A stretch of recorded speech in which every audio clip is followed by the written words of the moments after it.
Je vois que ma mâchoire, elle a été déplacée. Là, il y a une cicatrice au niveau d'ici.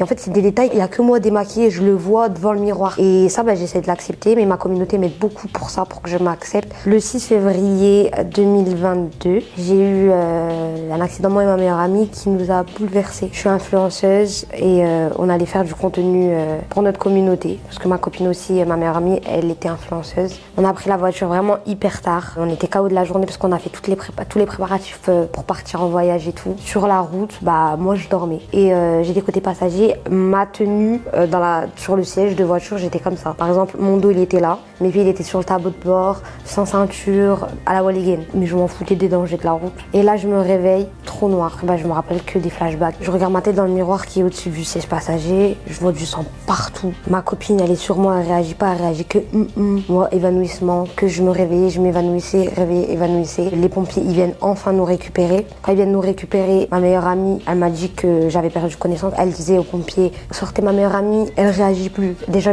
juste pour nous sortir de la voiture, horrible. Elle était comme ça, on était écrasés. Et donc, je me réveille à l'hôpital. Je me réveille dans une pièce, je sais même pas où je suis, j'avais pas toute ma tête. Et moi, je voulais juste savoir si Jenna elle était encore en vie. Et on m'a dit, Jenna va bien, elle est pas décédée, mais Jenna elle est dans un coma.